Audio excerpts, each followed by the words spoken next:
yang pernah kami ikuti pelatihannya dan diterapkan di kelas, gimana mengefektifkan kegiatan di kelas, membuat anak senang, tidak hanya mendengarkan kita ceramah saja, tapi juga dia melihat di media yang beragam. 2016 juga banyak hal yang saya ikuti, pertama tentang IN, Instruktur Nasional. Ya, 2016 itu saya diminta untuk mengikuti kegiatan diklat untuk Instruktur Nasional bagi guru pembelajar. Di ujungnya kan ada tes juga, Bu Eli. Alhamdulillah, Kalbar itu saya juga peringkat pertama juga. Kemarin waktu IN pernah di mana workshopnya? Workshopnya di LPMP. LPMP Kalbar? Iya, LPMP Kalbar. Alhamdulillah saya juga peringkat 1. Kemudian 2016 juga selang beberapa bulan kami di ada pemantapan istilahnya. Ada istilah penyegaran IN. Itu juga diambil dari IN-IN yang sudah ada, tapi dipilah. Saya juga tidak tahu memilahnya seperti apa. Yang pasti nama-nama kami itu dikirim langsung dari LPTK Bandung. Jadi alhamdulillah juga saya meraih peringkat 1 juga dalam kegiatan itu. Jadi beberapa prestasi itulah yang menjadi bahan untuk saya masukkan dalam portofolio, sehingga portofolio yang sudah saya siapkan itu sesuai dengan pedoman atau juknis yang diberikan oleh nasional. Oke. Sekarang kita lihat dulu Pak ya, beberapa dokumentasi nih ceritanya. Nah, nih, ntar nanti saya tanyakan nih. Yang ini Bu Eli. Ya. Kok bisa sampai ke para TNI kayak gitu, gimana ceritanya Pak? Jadi ceritanya saya dipanggil oleh Pak Jejen, Pak Yadedi. Kita ini dapat dapat tugas permintaan dari Kodam. Dari Kodam ini memberikan semacam workshop kepada Tentara Nasional Indonesia yang diperbantukan di daerah perbatasan. Ya, tenaga pengajar juga. Ya, tenaga pengajar. Ya? Jadi 100 prajurit yang ada. Saya juga bingung Bu Eli, yang kita hadapi. Kenapa ngajak saya kemarin? Biasanya anak-anak kita hadapi menghadapi Tentara Nasional Indonesia. Dan ini juga tidak terpisah dari Gupres, Bu Eli. Saya bisa dipilih menjadi narasumber pada kegiatan ini juga karena dari Gupres itu diminta untuk berbagi lah dengan teman-teman di TNI. Sangat terima kasih sekali kita, Bu Eli. Dengan adanya TNI bisa menambah jumlah kekurangan guru di daerah perbatasan. Ya, mereka siap untuk mengabdi menjadi seorang guru. Maka kan perlu diberikan pembekalan sedikit bagaimana menjadi seorang guru. Minimal pedagoginya. Iya, pedagoginya. Keguruannya. Iya. Tentang keilmuan, bagaimana cara mengajar, merencanakan, itu saya sampaikan. Dan bukan hanya saya saja, termasuk Pak Burhansa, Pak Haji Burhansa juga dengan materi, Pak Jejen, terus satu lagi, ada 2 lagi, Bu Kinanti, Ibu Hartati, Pak Adus ya, Pak Adus. Ada beberapa yang diambil untuk memberikan atau sharing kepada rekan-rekan TNI yang ingin menjadi tenaga pengajar di daerah perbatasan. Alhamdulillah ini pengalaman yang sangat langka, Bu Eli. Iya, makanya saya penasaran kok. Pak Dedi bisa ke TNI itu gimana ceritanya? Rupanya seperti itu ya. Iya. Feeling saya juga ke sana sih sebenarnya. Jadi kan dipilih Bu Eli oleh Pak Jejen ini, kira-kira untuk menyampaikan ini siapa yang punya kompetensi gitu. Saya bersyukur juga kan untuk diberi kepercayaan yang sebesar ini karena TNI. Selesai kami melaksanakan kegiatan ini, alhamdulillah support yang baik dari pihak TNI. Pada saat kita mengajar, mereka melihat ada pimpinannya di situ yang mendampingi. Ya, Perasaannya campur aduk ya pasti. ya perasaannya pertama bingung juga sih TNI gimana saya mengajar, gitu ya? biasanya ngajar bapak ibu guru kan, ini menyampaikan materi di depan TNI. Jadi anggap aja mereka siswa SD yang berseragam Iya, TNI ya. seperti itulah.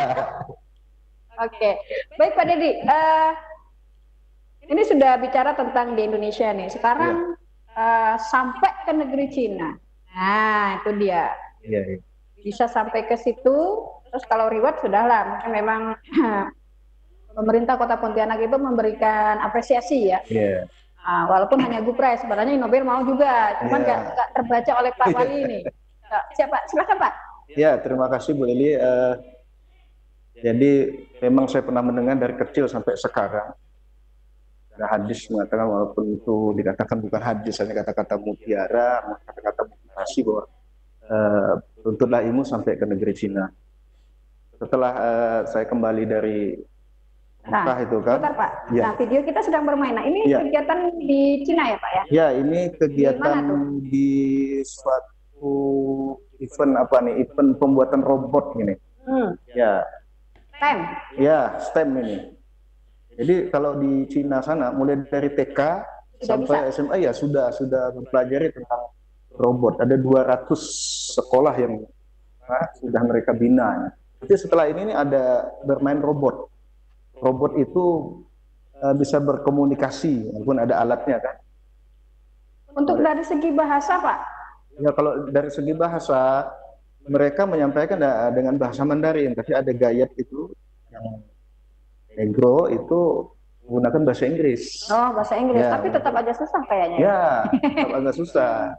Tapi karena kita kan dibekali kecerdasan. Iya, sebelum berangkat kan ada. Ya, kita menggunakan aplikasi audio. Nah, ini kalau ini lagi ngapain, Pak? Ya, ini lagi atraksi robot. Ya. Oh. Ya, itu. Ini seandainya nih diajarkan di Indonesia, terutama di tingkat dasar, pasti. Iya, suka. Tinggal itu buku. Iya. Ya, Pak ya. Iya.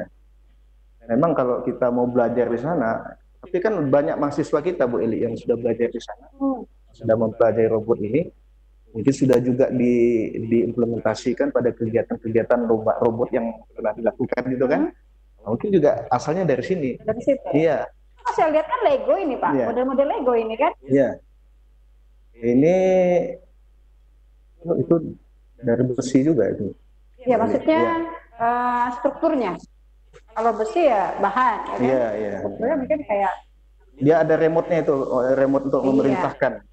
Jadi dia bisa gerakan yang sama, tai chi, gerakan yang lain. Kalau di Indonesia, kalau di kelas saya pernah mengajar ini, suntikan printer bekas itu. Ya, cuman kan mereka menggunakan tenaga angin. Kita kan kelas 6 ada tuh kan. Bu Eli ini nggak salah ini. Prestasi Nobel ya, memang gitu, kayak inovasi. Pembuatan media ya, inovasi pembuatan media. Memang bagi kita guru-guru sekolah dasar ini kan kegiatan yang menarik bagi kita. Iya, sangat menarik. Nah, STEM-nya masuk. Gimana caranya supaya dia mengukur jarak, Pak ya? Iya, iya. Kalau kami di sana kan hanya sebatas mengamati, bukan mempelajari, hanya mengamati bagaimana kita melihat teknologi yang sangat canggih di Cina kan.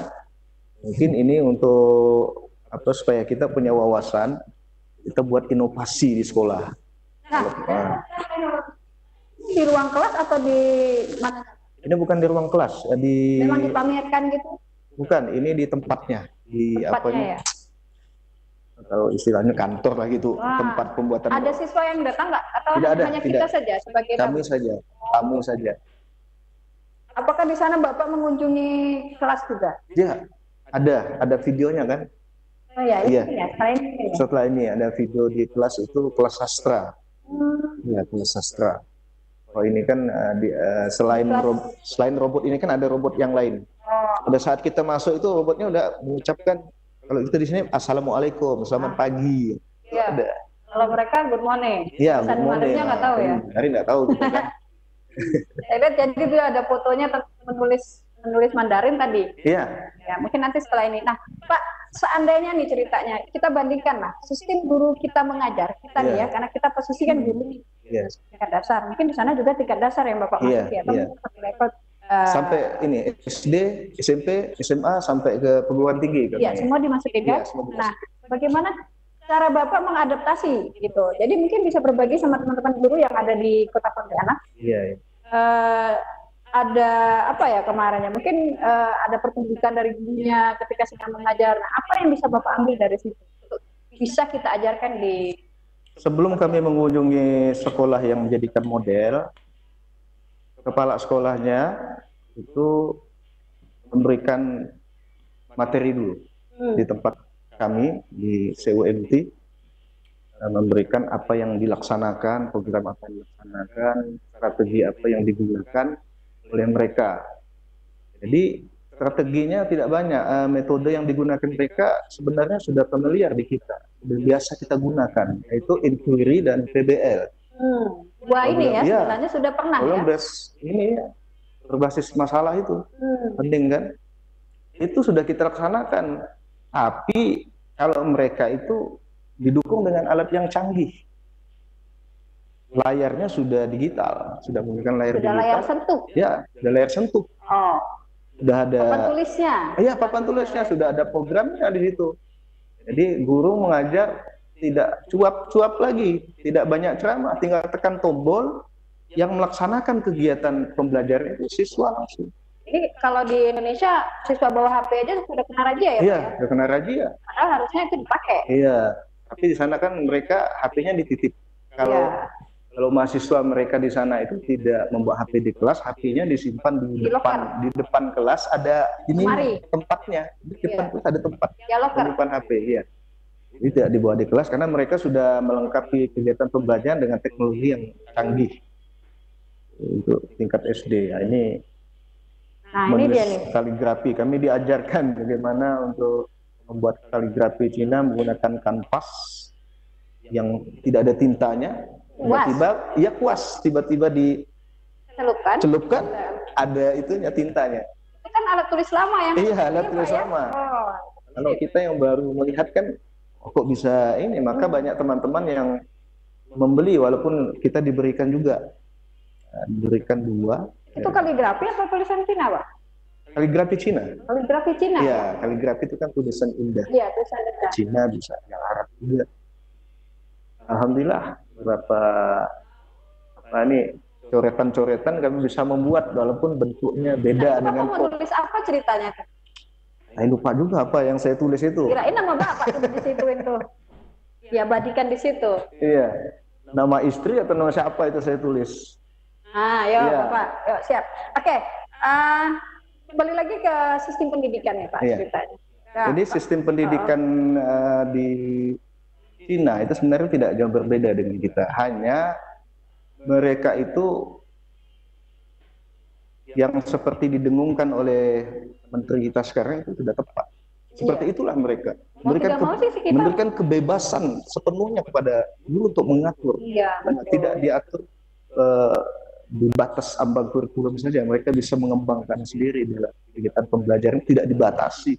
Jadi seperti kita kan menggunakan RPP yang banyak, kalau dulu kan, sekarang hanya dibatasi 1. Kalau mereka, kami meminta RPP-nya tapi tidak ada ditampilkan. Mungkin mereka hanya coretan-coretan saja gitu. Mungkin Bapak setuju kali dengan saya, seandainya nih, kalau kita ingin seperti mereka. Jadi perangkat itu bukan jadi kewajiban lagi sebenarnya. Yang jadi kewajiban adalah setoran guru. Baik media, buku mungkin materi pembelajaran. Jadi mungkin di Cina yang seperti Bapak katakan, kalau dong minta RPP-nya gimana sih, gitu kan? Ternyata nggak dikasih. Dia tidak ada. Karena mereka nggak ada sebenarnya. Rekam di digitalisasi mereka ya Pak ya, gitu ya. Nanti kita setuju nih bareng nih. Iya, setuju. Jadi kami setelah pulang dari Cina itu juga bertanya kepada teman yang dari Australia. Jadi teman yang di Australia itu bilang, mungkin teman Bu Eli juga kan, Pak siapa itu? Pak Yop ya, bahwa di Australia ini kami cerita ringan yang Cina dengan yang Australia ini, bahwa yang menggunakan RPP itu guru yang baru mengajar. Kalau sudah senior, sudah mantap, sudah profesional, tidak menggunakan RPP. Kalau di Indonesia Pak? Iya, kalau di Indonesia kan itu masih sebagai kewajiban memiliki RPP. Ya kita tetap ikuti. Tapi RPP yang sudah disampaikan oleh Pak Nanandi ini 1 lembar itu saya kira sudah pas Jadi kita hanya isi penting-pentingnya saja, nanti pengembangannya di kelas. Ya. Lalu nanti ada tim seperti lagi Mas kelas untuk menilai tersebut ya. Oke. Nah, kembali tadi saya tertarik dengan guru penggerak tadi.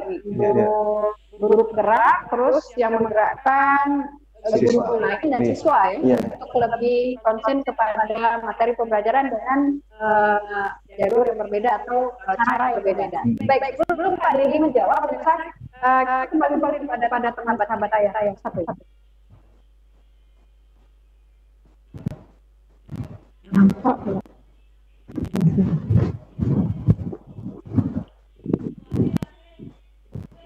Mengalir aja nih. Pak Ayub tadi. Nanti rekamannya kayak gitu. Aneh ya Allah. Waktu ketemu beliau tuh, ini udah lancar lah gitu. Kamu yang Pak, aku 3 kali berputar masuk Pak. Dia hang, soalnya dia baru 1 kali. Langsung masuk. Pertama saya ketemu di perlindungan lah. Workshop perlindungan. Iya, itu dulu kan. Cuman gini, di Nobel ini, kenapa kami bilang ribet? Pertama memang dari rancangan itu memang nggak ribet gitu. Naskah juga dari awal penentuan judul aja udah jadikan lulusan untuk Nobel. Terus yang ketika kita udah jadi kelas sampai di depan juri, ternyata media tergantung selera juri. Nah itu kan ini. Sudah kami di grup itu kan sudah ada jukis. Sama saya cerita. Tapi tidak boleh lagi. Nggak usah. Jadi ada jukis itu kan, ada jukis. Begitu saya tampil, saya ikut jukis malah salah. Itu salah kata ibu bapak. Saya langsung jawab kan, Bu, ini juknisnya. Saya langsung lihatkan dulu. Ini juknisnya Bu. Oh iya, maaf lah Pak, kami salah. Tapi bapak yang salah. Ikut juknis. Kemarin ambil apa? Bus praktisnya kah? Saya di PTK. Oh PTK. Ya, kalau Bu Pres sih PTK boleh. Di Nobel PTK nggak pakai. Beda. Kami dulu kan memang PTK atau wajib PTK karena memang ya kan. Mulai kata profesor dari Bali itu adalah ikut kan. Masih terpanggil 2019 ke Cina sudah alhamdulillah. Sebenarnya sudah tersisir. Mengapa 7 yang terbaik sudah ke Belanda? 2018. Pasti tidak ada lagi untuk kami kan. Tahun 2019 itu telepon. Jadi peringkat 8 ke 12 yang diambil. 8 ke Belanda, 10-nya ke Australia, 12 ke Cina. 12 ke 2019. Nah jatah saya belum. Kena COVID lagi kan? Aduh. Pak Arno sama saya karena dari 2018 mereka diambil 20 banyak. Saya buat 20 mobilnya lagi kan yang PTN-nya ini belum banyak tidak bisa. Maka kami masih kenal bisa dapat. Tapi kan kalau kami berangkat 2018 masih rezeki. Makanya saya bilang rezeki tidak menipu nasib Pak. Lihat video itunya tuh yang di belajar sastra. Kami juga bingung apa yang diajar karena gayanya tidak boleh. Begitu gayanya mau ini ya, jelaskan tak boleh katanya. Ya, Jadi mana nonton ya? Iya. Ya, menurut kita insting kita ya kan ada yang ini saya Sekam, oh ini sekam, muncul sendiri kan? Asistennya. Suaranya bisa. Pasien yang sampaikan. Jadi kita muncul soal. Begitu soal muncul kan, anak-anak sudah punya remote semua. Pegang remote, muncul jawabannya kami sama. Itu baru sebo sebo nak ngelihat itu. Istilahnya seperti Google Form kan? Bebek masuk. Pak Anwar sama Pak Andrianus, saya HP-nya yang satu, bebek nggak bisa koneksi, jadi pakai yang satu lagi. Ada Pak Andrianus ya.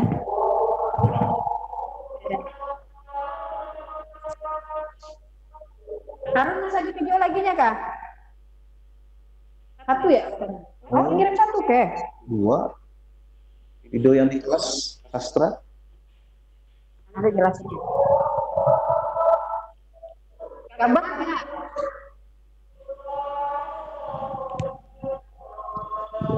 Karena kami itu di satu kalau jelasan panjang kan. Susu itu kota budaya. Jadi banyak kami tempat wisata. Misalnya di bawah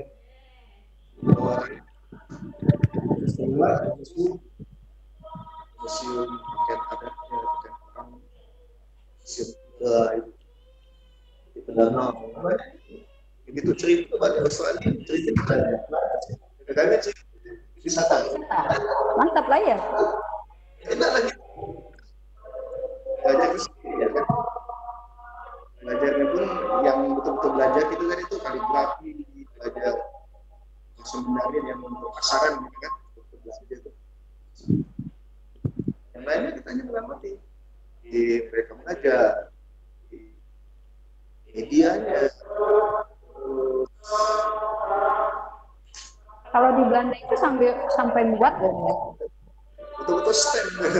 Iya, makanya di Belanda banyak yang Nobel yang pernah kan. Itu STEM ini udah lah kami aktif aja bahwa STEM di sini kita hanya melihat dia. Belajar dan disiplinnya, melihat kerja keras tuh.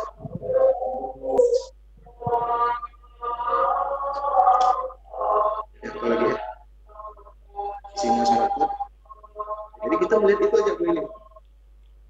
Melihat, memantau, oh inilah desanya. Tidak. Kalau Pak Ayub kan ke Australia. Kalau sini sopan dari ya yang berangkat ke dua negara itu Ada. ya, tapi kan rankingnya jauh. Ranking 1 ada. SMP nggak ada. Nobel ke bagiannya ke Belanda sama itu. Belanda kan ada Pak Fajar, Pak Hendrik, Pak Ayub ke Australia sama Eka Chandra. Pak Karyo mungkin Siapa? Akar. itu katanya Adik. kawan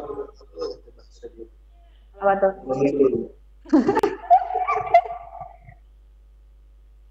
Pak Ade itu kalau di Nobel itu usianya kurang lebih saya.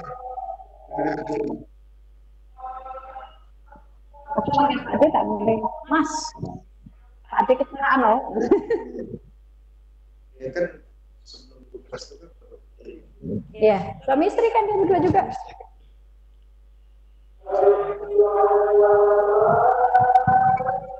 Sisi suka jawab, jelaskan dulu.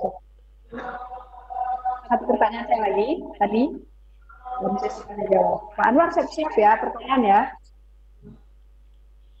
Atau Pak Yunus?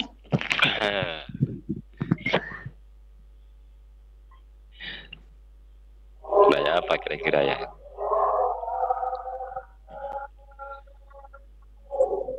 Hanya tentang agama nyambung beliau nih. Tentang agama bisa Pak ya, tentang agama. Ya tanya tentang negeri Cina aja. Kan kalau saya yang nanya nggak seru. Dia juga bosan, jadi nanya terus katanya. Enggak juga bosan. Sekolah beliau ini Pak Anwar itu Insya berhadapan Allah. dengan sekolah saya, cuman beda di apa ya? Jalan. Gang. Berseberangan lah. Tadinya saya tuh harusnya ke SD beliau, ini ternyata dikenakan di tetangganya. Kalau udah bareng Pak Dedi. Pak Anwar dari Gresik, Pak Andrianus dari Sulawesi Tengah. Kenapa Tenggara Pak Andrianus?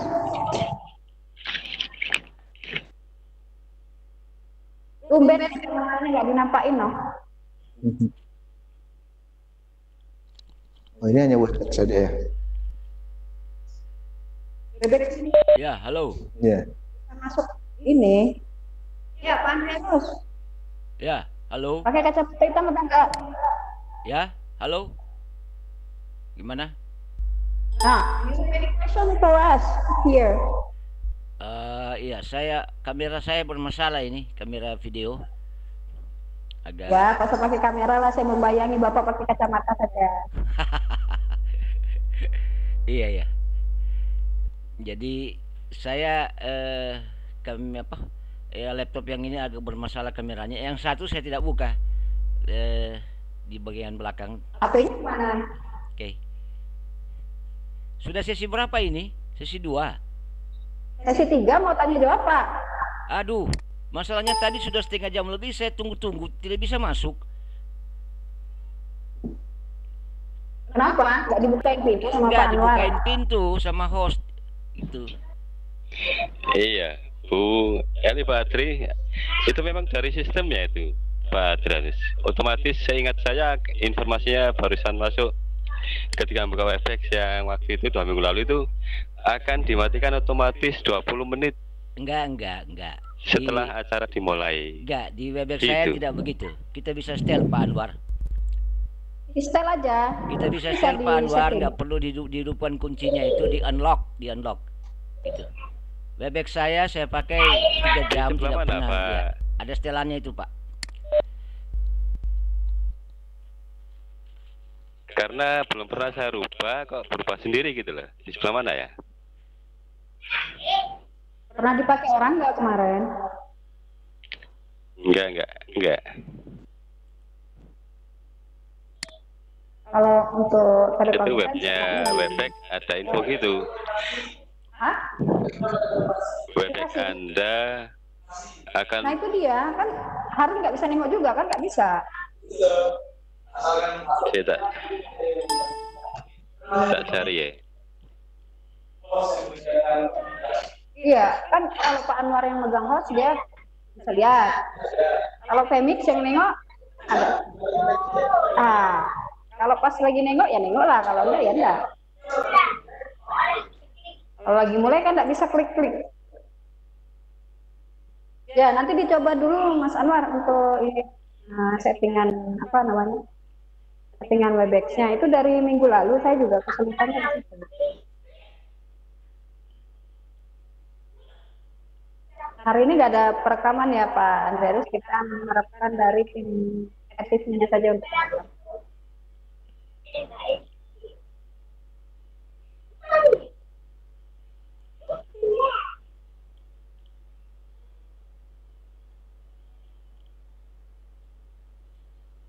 Pak Ayu pun aku panggil Pak D juga. Yeah. Ini Nobel, ini mejaku, ini meja dia. Ini dia kan bawa akuarium nggak muat, aku kan sedikit. Hanya bawa boneka aja kan, digital kan, hanya modal boneka, laptop, sama makanan tradisional Pontianak kan. Punya numpang ke aku. Dia, aduh, aku bilang, air lagi kan, aku lagi digital, enggak tuh kalau tumpah dari cerita. Dijaga benar-benar sama dia deh, tidak berkata. Udahlah Beli, nggak usah khawatir saya gitu. Bali kalau nggak salah, aku kena dia kan juara satunya Fajar, banyak dia, grup tiganya sih kan. Juara 3 tau gak? Main upin-ipin yang lempar sendal, bisa juara 3, tapi dia bawa bahasa Jawa. Bayangin, kita yang ribet-ribet mikir nih tentang digital nih. Semua yang digital 16. Karena selera juri.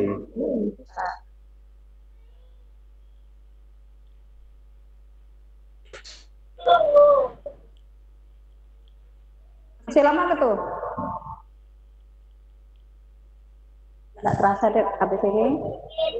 Masuk satu sesi. Jawab. Closing. Apa? Bukan sebentar masuk ke tuh.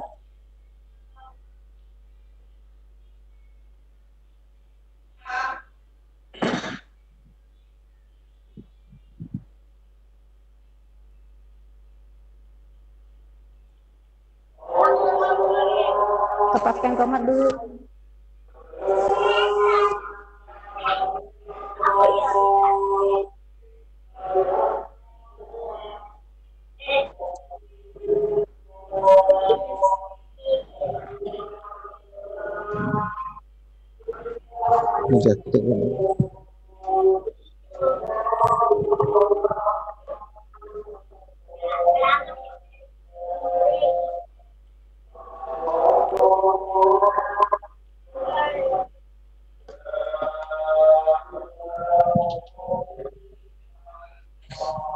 Sharing nanti sesi kedua awakin share ya jangan punya.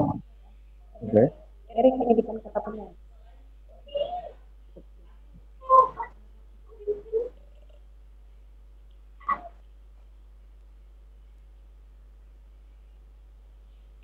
Ya pemirsa, kembali lagi bersama saya Luliana dalam program Hipnotik Ngobrol Inspirasi bersama CCIC di lantai 3 Dinas Pendidikan dan Kebudayaan Kota Pontianak. Nah, tema hari ini kita ambil adalah aku dan negeri Cina. Nah, kalau sudah bicara negeri Cina tadi larinya ke virus baru sekarang ya Pak Dedi ya.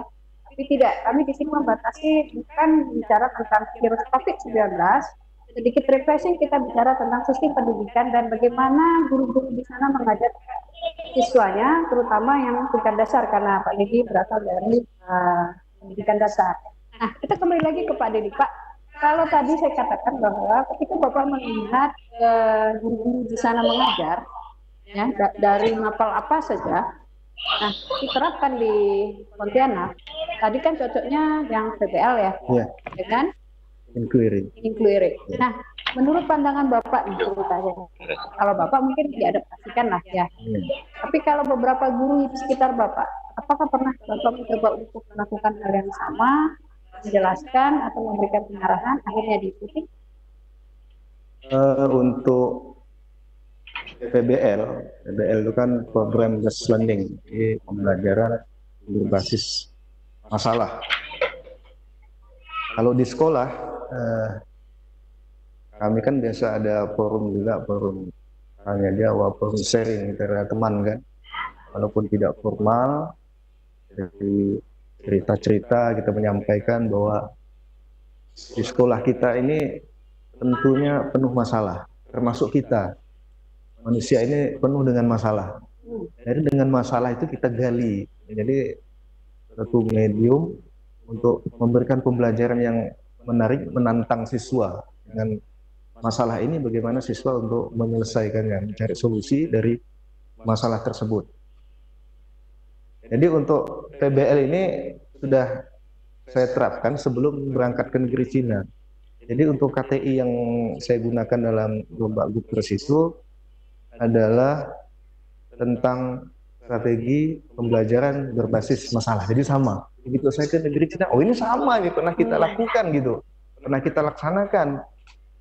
Bagaimana dari lingkungan sekolah yang memiliki masalah sampah, masalah mampetnya selokan, masalah kebersihan, itu kita bisa gunakan sebagai media untuk pendidikan, belajarkan anak. Jadi belajarkan anak, bukan kita yang mengajarkan, tapi anak yang belajar bagaimana mengatasi masalah tersebut. Jadi sebenarnya PBL yang ada di Cina tidak jauh berbeda dengan yang kita miliki, hanya sarana saja. Mungkin sarana mereka lebih mendukung. Tapi kita sebagai guru harus punya inovasi, walaupun sarana kita terbatas, kita tetap melakukan itu dengan sarana apa yang ada di sekolah. Kita membuat pembelajaran yang menarik sehingga anak tidak bosan di kelas dengan PBL ini. Jadi mereka mencari, kita padukan PBL dengan inquiry. Dengan mencari, itu sudah inquiry. Nah, jadi bisa dua strategi ini kita padukan dalam satu proses pembelajaran. Dan alhamdulillah dengan PBL ini anak tertantang, anak bisa melakukan sesuatu, tidak terbatas oleh ruang dan waktu yang ada di kelas itu. Kita bawa anak ke alam terbuka, mengenal lingkungan. Kalau di Cina pada saat itu di kelas mungkin sudah dibuat model gitu, model PBL-nya mereka membuat drama, jadi anak, bagaimana anak itu mementaskan suatu masalah yang ada, mereka buat desain, guru yang mendesain, siswa yang melaksanakan kegiatan pembelajaran itu. Sangat menarik. Ada puisinya, terus ada tarinya, dipadukan dalam satu kegiatan. Mungkin kalau kita di Indonesia ini ada istilahnya pentas budaya, pentas seni. Iya, pentas seni. Biasa setahun sekali kalau di sekolah. Ada juga kalau kita ini hari bulan bahasa, itu biasanya dilakukan pameran seni, pameran juga alat peraga yang sudah dibuat oleh Bapak Ibu guru. Itu juga sudah kita lakukan. Yang kami lihat di sana selain kegiatan pembelajarannya adalah media, sarana prasarananya. Dilihat ada digital, terus ruang rapatnya, ruang pertemuannya, ruang kelasnya itu modelnya seperti panggung kalau yang penerapan PBL ini. Jadi teman atau orang lain menyaksikannya seperti floor di bawah, bisa melihat gitu. Jadi sebenarnya Indonesia tidak kalah, di Cina. Mungkin sumber daya manusianya, ya, sumber daya manusianya. Kalau di sana, yang pernah saya rekam di sana itu sebenarnya sudah saya masukkan ke YouTube. Bagaimana mahasiswa di sana itu naik ke bus itu antri seperti bebek gitu, satu. Kalau kita di sini kan tidak rebutan. Jadi memang benar bahwa di daerah luar itu menekankan karakternya lebih banyak daripada nilai ya. Karakter. Jadi kalau kita mengajar itu karakter dulu. Kita tanamkan diri kita sebelum kita mengajar, kondisikan dulu bagaimana karakter kita, tata krama kita, juga gitu kita terapkan di kelas. Bagaimana anak-anak mempunyai karakter yang mulia.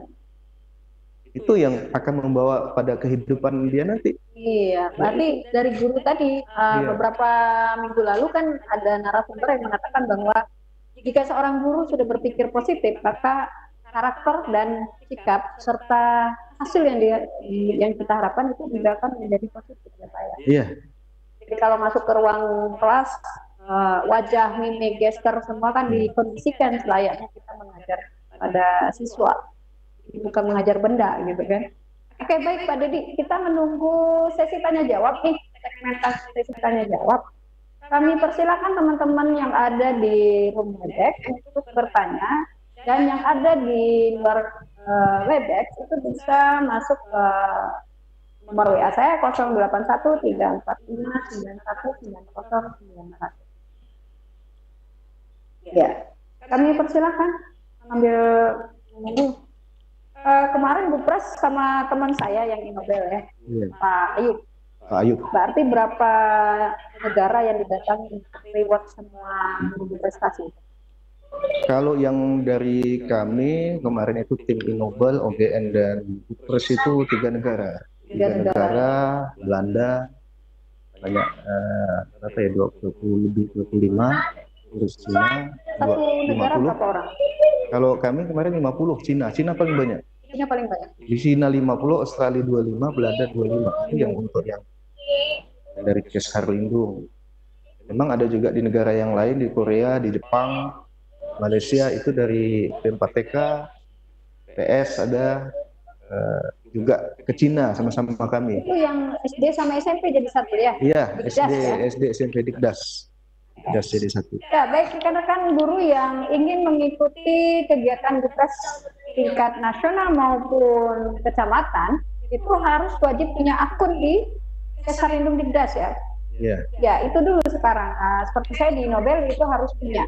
Karena kita kalau di Nobel tidak ada seleksi per jenjang atau per kecamatan, per daerah, langsung terima di tingkat nasional jika naskah kita lolos untuk berdasarkan penilaian yang diambil oleh Kesarlindung Dikdas timnya. Jadi guru Dikdas, Dikmen, ya, baik SMK maupun SMA itu wajib punya akun di Kesarlindung Dikdas untuk pendidikan dasar dan Kesarlindung Dikmen untuk pendidikan menengah. Nah di situ para guru, ini informasi juga, para guru yang berdasarkan dari Dikdas dan Dikmen itu bisa masuk ke berbagai jenis kegiatan yang diselenggarakan oleh kementerian. Hal ini Kemendikbud ya. Nah seperti itu. Ya baik, rekan yang ada di room Webex ada yang ingin bertanya, silakan. Halo, selamat sore. Bisa saya bertanya, Bapak Dedi? Ya Pak, silakan Pak. Ya silakan Pak. Tadi, oh ya, assalamualaikum warahmatullahi wabarakatuh untuk semuanya. Tadi saya sempat mendengar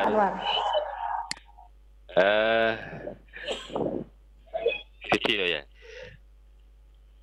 Biar Pak Dedi kenalan nih sama guru yang ada di room Webex. Tadi saya sempat mendengar penjelasan Pak Dedi tadi tentang kegiatan sistem kegiatan KBM dan yang lain di negeri Cina tadi seperti itu. Banyak yang serba digital ya Pak Dedi ya, mulai dari di ruang kelas, ruang guru, dan ruangan-ruangan yang lain ya. Tentu ini sangat berpengaruh, pada hasil atau berdampak pada peningkatan hasil pendidikan secara menyeluruh secara nasional dan peringkat keberhasilan pendidikan di dunia. Kalau menurut Pak Dedi, perbedaan dengan Indonesia dalam hal ini tentang sarana tadi, bagaimana penilaian Pak Dedi?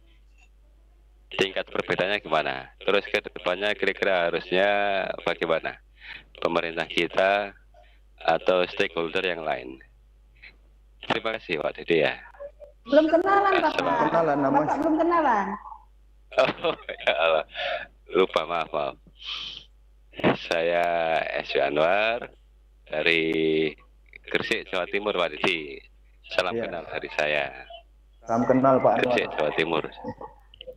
Ya. Oke Pak Anwar. Terima kasih Pak ya. Assalamualaikum. Ya. Waalaikumsalam warahmatullahi wabarakatuh. Bisa dipahami pertanyaannya? Iya. Oh iya, silahkan langsung dijawab sama Pak Dedi. Kalau dilihat dari fasilitas yang standar Pak Anwar ya, itu kurang lebih dengan sekolah-sekolah yang ada di kota kita. Yang di kota Pak Anwar ya, bukan kita lihat yang di pedesaan. Kalau memang di pedesaan sangat jauh, sangat jauh. Jadi kita kondisikan seperti di kota. Fasilitas gedungnya sangat luar biasa, di luarnya sangat luar biasa juga gedung itu, dengan lapangan sepak bola yang menggunakan karpet hijau. Masya Allah, waktu kami datang ke sana, ini sekolah luar biasa gitu yang kami datangi. Ini sekolah model lah di sana. Perlu juga ada, walaupun sekarang sudah tidak ada sekolah model, tidak ada sekolah berstandar nasional, BI dulu sekolah contohan, karena dinilai semua sekolah itu sama standarnya. Jadi harapan kita kepada pemerintah untuk melihat kembali fasilitas di sekolah, lengkapi dengan ruang multimedia, lengkapi dengan fasilitas yang memadai, apalagi seperti yang sekarang ini kan perlu IT. Memang banyak masih sekolah di kita yang belum mempunyai laboratorium, WiFi juga banyak yang belum punya. Kalau di sana, khusus yang sekolah kami kunjungi, ya, fasilitasnya Masya Allah, kami berkeinginan punya seperti itu.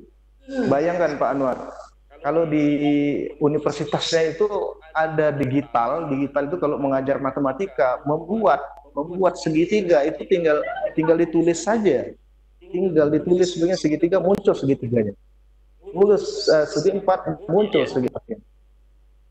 Kalau itu bisa dihadirkan ke Indonesia, suatu hal yang membantu dalam kegiatan pembelajaran, termasuk juga papan digital, Pak Anwar. Papan digital kita masih menggunakan papan tulis, ada yang masih blackboard, pakai kapur. Ya, di sana udah pakai layar sentuh digital kan. Nah, digital gurunya tinggal klik saja, guru tinggal klik muncul tema yang akan dilakukan, kegiatan yang akan dilakukan. Terus siswa yang melakukan semua. Efisiensi waktu. Iya, efisiensi waktu. Gurunya tidak ada tempat duduk, Bu Eli. Tidak, hanya podium saja, podium yang dilengkapi dengan media laptop di atasnya. Kursinya tidak ada, guru tidak boleh duduk. Tidak boleh duduk. Berapa jam itu, Pak? Maksudnya kalau kita kan 35 kalau SD ya? Kalau mereka kan tidak dibatasi, Bu. Kalau memang kegiatan sastra sampai selesai lanjutkan dengan aktivitas. Jadi gurunya juga tidak tertekan dengan berapa jam. Jadi tidak duduk. Kalau kita kan masih banyak yang duduk, main HP, main laptop dan sebagainya, perangkat dan sebagainya. Mereka tidak. Ini apakah memang itu tidak disediakan dengan upaya tadi supaya gurunya bergerak ya, Pak ya? Ya, saya yakin sih memang dikondisikan tidak ada tempat duduknya supaya guru itu lebih leluasa untuk siswa. Itu level apa, Pak? Level SD. Ya, kalau SMP sudah ada kursi. Mungkin karakternya itu dimulai tadi di tingkat dasar itu bagi mereka ya, penekanannya. Jadi harapan kita kepada pemerintah untuk melengkapilah sarana yang mendukung sekolah yang disesuaikan dengan lingkungan. Kalau memang sekolah itu belum punya laboratorium untuk komputer atau IT, ya di suatu kecamatan itu disiapkan sekolah SD. Sekarang kan ada, Bu Eli ya, sekolah negeri yang khusus. Iya, kalau sekolah swasta banyak fasilitas mereka semua, itulah daya jual mereka kan. Iya. Untuk sarana yang lain, untuk kegiatan yang lain itu sama saja, Pak. Dalam kegiatan pembelajaran memang sudah diatur sebenarnya, kita ini ada aturan bahwa seorang guru dalam undang-undang itu adalah orang yang mempunyai kemampuan untuk mendidik, mengajar, melatih, mengarahkan, membimbing, evaluasi suatu pembelajaran. Jadi kedepannya mudah-mudahan kita berdoa bersama setelah COVID-19 ini kan sudah terasa nih, semua nih, digitalisasi semua kan. Ya, bisa Nadiem terjawab. Iya. Jadi satu persatu keinginan kita sudah mengarah ke sana. RPP sudah lembah. Guru sudah mengajar secara online. Jadi nanti kalau ada siswa yang berhalangan hadir, bisa diberikan tugas seperti itu untuk menutupi ketidakhadiran mereka ya, Pak ya. Mau sakit Pak, mau izin apa ya, Pak ya.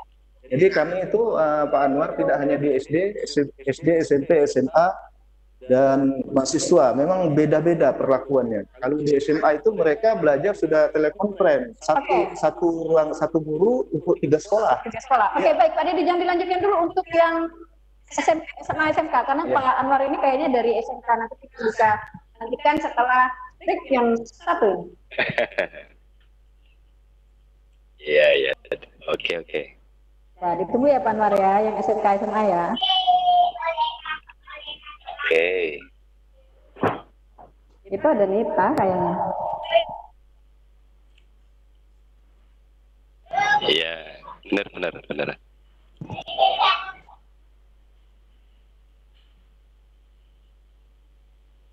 Kalau mungkin saatnya udah tidak lagi membatasi siswa dengan penggunaan HP.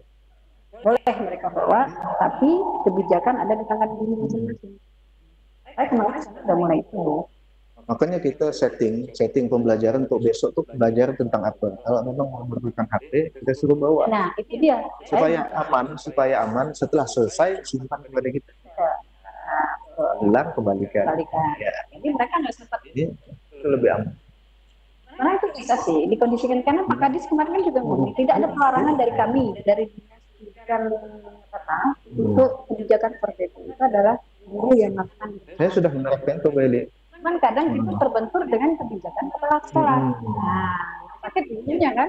Contoh gini Pak Dedi, dalam suatu sekolah itu kan tidak ada e-fokus, tapi anak menguasai HP. Kan bisa share PowerPoint di situ kan? Iya, jadi ketika mau share PowerPoint mereka kan tinggal sharing, misalkan share it, atau bisa ke blog gurunya. Nah, itu kan salah satu cara sebenarnya untuk mempercepat kita tadi supaya tidak duduk tadi lama dan sebagainya. Kan ada yang kesel, siswa juga ada yang mengatakan guru ngajar enak dan sebagainya. Maka kita perlu jelaskan Bu Eli, kan siswa dilarang, tapi guru membawa HP. Kita jelaskan dengan siswa bahwa HP yang kita bawa ini untuk merekam kegiatan proses pembelajaran, untuk membantu guru juga, sehingga mungkin ada suatu materi yang tidak kita pahami, kita harus terus terang sama siswa. Coba kita buka sambil kita mengajarkan. Nah, buka ini anak-anak banyak di Google. Apalagi Pak Dini tahu kalau latar belakang saya kan bukan jadi guru kelas, kan ketika saya mentok pada satu ini, aku nggak tahu jawaban ini, gitu. Tapi kan kita tidak monoton kepada siswa mengatakan bahwa kita tidak tahu. Tapi kita mengajak untuk belajar bersama, akhirnya temulah solusi, mereka yang menemukan jawaban, kita ikut belajar dari mereka. Kalau saya pribadi sebagai guru sih Pak Dini nggak pernah mengatakan bahwa saya lebih dari siswa, tidak, karena zaman sekarang ini mereka yang lebih banyak harus digali kemampuan mereka. Jadi kalau tidak takut untuk mengakui, ibu nggak bisa nih, nah ibu nggak bisa, coba kalian bantu kita dengan kata-kata seperti itu, kan? Kalian bantu kita deh, yuk kita belajar bareng. Anak kan senang, ibu masa nggak tahu ya, saya gitu ya. Masa nggak tahu. Ada di PKG itu, di PKG itu ada pelajaran yang berbasis online itu. Apakah diberikan penugasan untuk mencari buku, ada di PKG. Kalau kita tidak pernah memberikan, tentunya orang tua akan menceklis 1, 2 atau 0 malah. Benar. Tidak pernah. Kalau yang itu kemarin saya isinya full siswa saya.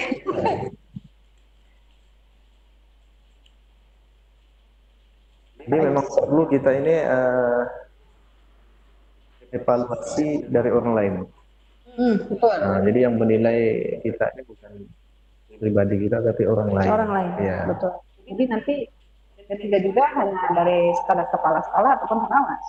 Jadi masyarakat sekitar bisa sekitar, teman sejawat.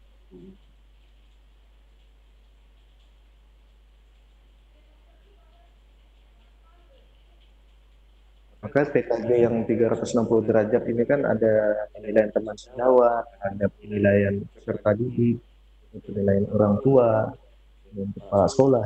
Jadi tentang dan itu mah.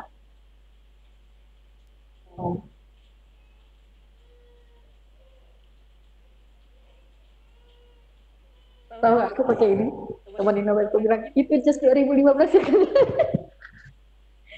Daripada digantung di lemari, dan gitu. Apalagi ini saya lupa gak pakai bendera makanya. Tak bisa lepas kan nih. Mau lepas, hilang cerita, taruh di mana? Ini kemarin cerita. Udah belum kita? Habis dah, pasnya haus.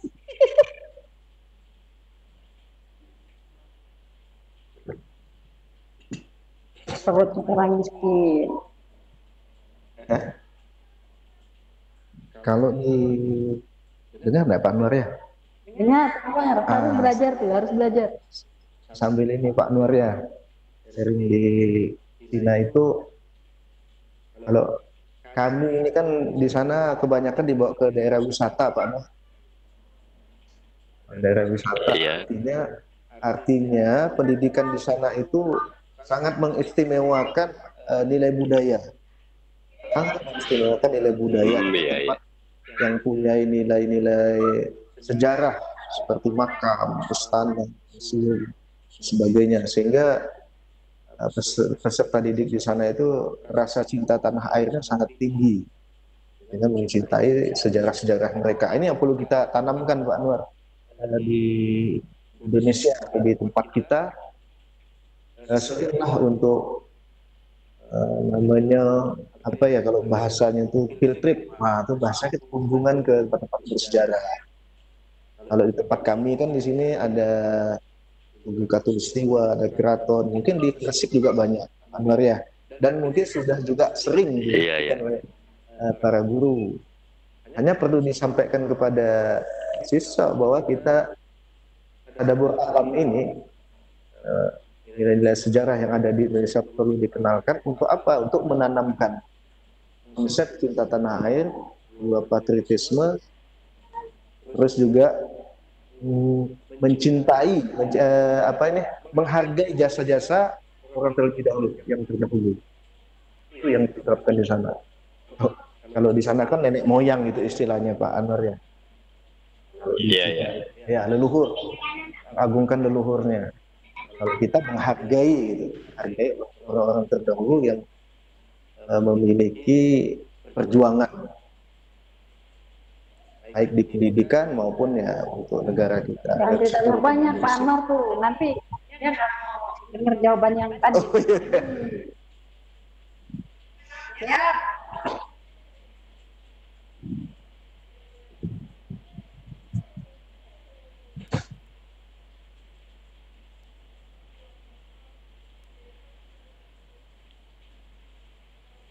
Kita belajar umum ini nanti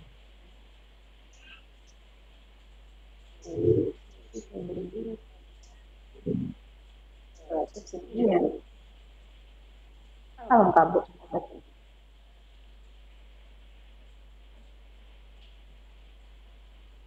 lagi saya lepas jam 4 saya.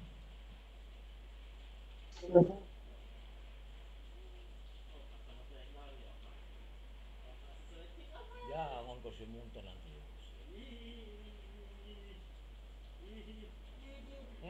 Jangan. Om berkeringat tuh. Ya terlalu panas kan ruangan. Depan dia ada.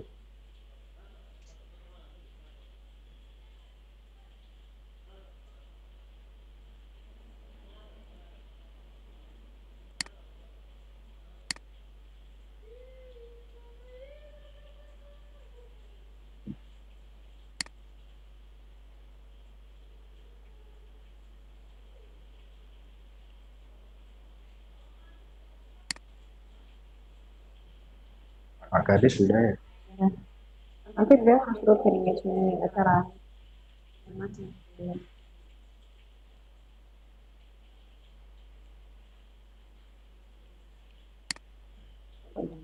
Pak boleh masuk aku juga. Kan ngomong ini.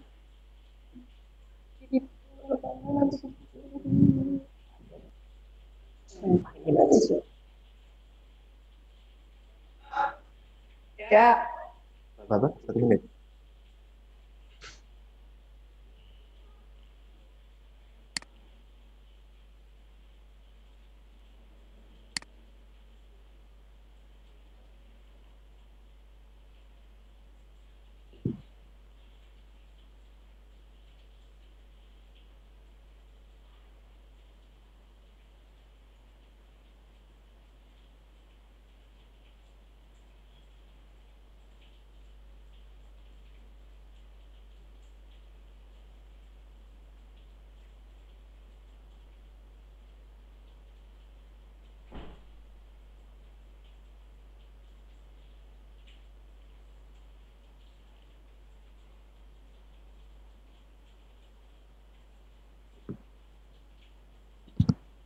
Ya kembali lagi bersama saya pemirsa Ewi Lena dalam program Ngopi Ngobrol Terinspirasi bersama VCAC. VCAC adalah sebuah organisasi atau komunitas virtual yang berasal dari pelatihan yang diadakan Siaming Siamlek untuk memfasilitasi para guru dalam pembelajaran jarak jauh. Nah, menjadi sebuah komunitas merupakan suatu tanggung jawab yang besar bagi kami untuk menularkan kepada guru yang ada di Indonesia. Kita kembali lagi kepada Pak Dedi untuk menjawab lanjutan dari sebelum kita ke segmen closing nih, jawaban dari pertanyaan dari Pak Anwar ya dari FISIP. Silakan Pak, masalah yang SMK SMA tadi. Oh ya. Jadi selain SD kami juga dibawa ke SMP. Saya kan tanda tanya tadi itu, kok guru tidak ada kursinya. Jadi saya lihat guru yang mengajar di SMP ternyata ada kursinya. Artinya perlakuan yang beda di tingkat dasar dengan yang tingkat selanjutnya untuk SMP. Karena sesuai dengan usia mungkin. Itu anggapan saya saja. Setelah di SMP, kami juga dibawa ke SMA. Ketika di SMA, kami diarahkan dalam suatu ruangan untuk telekonferensi. Itu SMA berjenjang kelas 1, 2, 3 kayak kita atau ya, SMA umur? Paralel. Misalnya kelas 3, kelas 10 ya. Kelas 10. Di sini kan semuanya kelas 10 dengan materi yang sama. Dengan materi yang sama, satu orang guru mengajar sebanyak tiga kelas dengan sekolah yang berbeda. Satu sekolah, tapi sekolahnya berbeda. Nah, ada televisinya di situ kan. Berarti virtual, guru? Ya, virtual ya. Tidak, satu yang di sekolah yang kami kunjungi itu gurunya mengajar di situ dengan sekian siswa. Ya. Terus yang sekolah yang lain lihat. Berarti apa sama dengan yang virtual juga? Iya, melakukan percobaan saya itu. Percobaan yang studi IPA. Dilakukan oleh kelompok yang ada di sekolah yang bersangkutan, juga dilakukan oleh sekolah yang virtual itu yang bergabung dengan yang bersangkutan. Nah, kalau itu kan perlu sarana yang canggih ya. Apakah kita sudah ada di sini? Untuk kita, ya. Juga kalau dari usia mulai kita diarahkan ke sana. Ya. Cuman kalau di sana memang kualitas WiFi, kualitas ya, itu tak terbatas sehingga tidak terputus, lancar-lancar saja gitu. Seperti kita menonton ya televisi gitu. Apalagi tidak menggunakan layar yang fokus kan mereka TV besar. Iya, TV besar. Jadi saya dan teman-teman juga punya keinginan kalau ini bisa dilakukan di Indonesia maka akan mengatasi kekurangan guru. Satu. Ya. Yang kedua, apa Pak Dedi? Kalau saya menangkap dari cerita Pak Dedi, tidak ada kebosanan dalam mengajar. Betul nggak Pak? Ya. 3 sekolah, 1 guru. Besoknya yang 3 sekolah itu gantian. Ya, gantian. Nah, kan jadi dia mempunyai 3 sekolah itu mempunyai guru yang berbeda-berbeda dalam. Jadi Pak Anwar mungkin di Gresik ngajar bahasa Inggris nanti bisa ngajar bahasa Inggris di Pontianak. Iya bisa. Itu kalau memang ada hubungan itunya apa kontak apanya ya? Virtualnya itu. Iya virtual. Siap. Ya. Kalau nanti bisa mengunjungi Pak Dedi itu. Itu hanya pengalaman yang kita lihat untuk sarana prasarananya kan ya harus. Kalau di Pontianak bisa dikondisikan Pak. Yeah. Kalau virtual seperti menggunakan Webex ini mereka pakai infocus aja. Nah, jadi layar laptop kita ditampilkan. Karena saya pernah dulu waktu VCT berapa sedang mengawasi zona Kalimantan dan Sulawesi Sumatera. Karena saya pas melihat ibu lagi apa, terus saya bilang itu Pak Henry dari Sumatera Barat sedang memberikan ini. Oh jauhnya Bu, jadi ada rasa ingin tahu siswa kita. Asik, jadi sekian menit saya suruh Pak Hensu itu bicara, akhirnya anak-anak baru tahu oh itu dari orang Sumatera kayak gini gitu kan. Karena kan sekarang Bu Eli memang kita sangat kekurangan guru, makanya itu diperbantukan. Sampai, apalagi di Kalimantan Barat ya. Apalagi Kalimantan Barat ya perbatasan ya. Kota saja kita banyak kekurangan. Mungkin dengan teknologi seperti ini kita bisa mengatasi. Kalau Pak Anwar kan nggak ngerti tuh daerah Kalimantan Barat perbatasan dengan kondisi lumpur sedengkul ya. Nah, melewati hutan karet dan kelapa sawit Pak Anwar, jadi makanya harus diperbantukan oleh tenaga TNI yang berada di perbatasan. Baik itu ya Pak Didi ya. Iya. Oke. Ada lagi Pak Anwar atau teman yang ada di room Webex untuk bertanya, saya kasih 1 sesi pertanyaan lagi.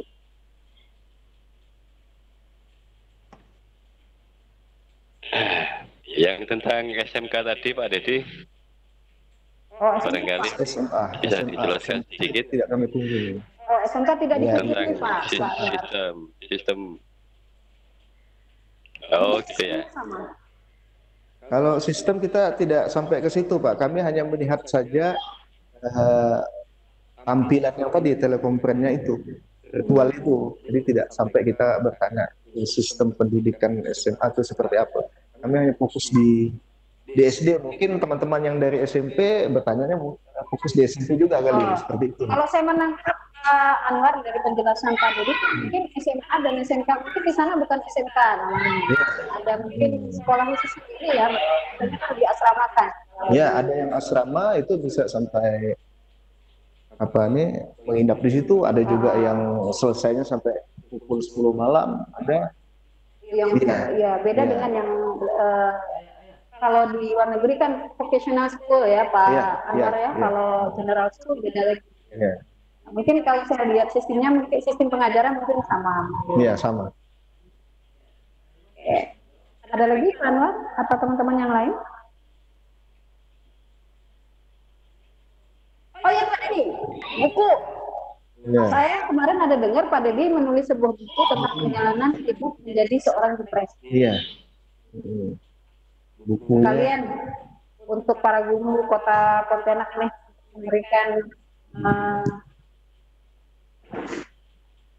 memberikan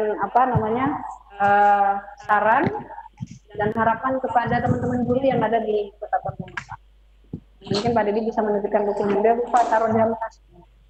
Iya. Nah, ini bukunya pemirsa, ada Gupres membawa berkah. Nah, jadi nanti di sini mungkin Pak Dedi bisa menghubungi Pak Dedi untuk bertanya apa sih isinya. Tadi sudah jelas diceritain. Nah, sekarang mungkin Pak Dedi bisa cara mendapatkan buku ini gimana. Terus nanti sekalian kepada teman-teman guru yang ada di kota Pontianak, pesan dan harapan Pak Dedi untuk menjadi guru yang lebih baik. Jadi pesan saya supaya guru ini betul-betul menjadi profesi yang mulia, yang pertama adalah kita harus mengetahui bahwa ini adalah amanah. Kita laksanakan amanah dengan baik, tidak memandang apapun, tidak melihat materialnya, tapi kita ke depannya bahwa perjuangan kita ini adalah untuk nusa dan bangsa, dan juga dari guru ini artinya dapat melahirkan insan-insan yang mulia, yang akan menjadi pemimpin bangsa nantinya. Nah, tugas kita lagi di sekolah dasar adalah fondasi yang harus kita bangun harus lebih kuat. Kalau fondasinya sudah kuat, maka apapun yang akan diletakkan di atas fondasi itu akan kokoh. Jadi pertama, karakter yang perlu kita tanamkan. Karena karakter ini yang akan dibawa ketika nanti dia menjadi seorang guru, seorang perawat, seorang dokter, pegawai, dan sebagainya. Kalau tidak punya karakter yang baik, maka apapun yang dilakukannya itu nanti nilainya itu akan melihat fee-nya, pamrihnya, bukan amanah yang amanah dan amal. Ya, karena seorang pemimpin akan dimintai pertanggungjawaban itu. Jadi kita laksanakan tugas dengan baik, apa yang sudah digariskan dalam Undang-Undang Guru dan Dosen, juga di Diknas nomor 20 tahun 2003 itu sudah jelas. Sudah jelaskan secara gamblang apa itu guru, apa itu guru yang berprestasi. Penghargaan juga ada di situ, semuanya. Jadi kita perlu mempelajari, membaca undang-undang sebagai landasan kita dalam melakukan pembelajaran di kelas. Jadi Bapak Ibu guru yang beriman, kita coba bersama membuat inovasi dalam pembelajaran sehingga pembelajaran kita itu bermakna. Karena inovasi inilah yang akan membuat sekolah kita maju, membuat kota kita maju, berkembang, membuat negara kita juga hebat seperti Cina. Jadi Cina ini, salah satu profesor mengatakan bahwa kami ini sebenarnya tidak punya apa-apa. Kami ini mencontoh, katanya. Ilmu kami itu mencontoh. Setelah dicontoh, kami bawa ke negeri Cina, kami modifikasi. Dengan modifikasi, dengan modifikasi itu akan muncul karya yang baru.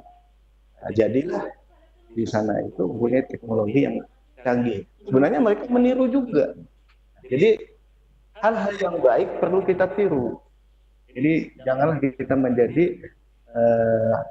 guru yang biasa-biasa saja. Jadilah guru yang luar biasa untuk murid paling tidak di kelas kita.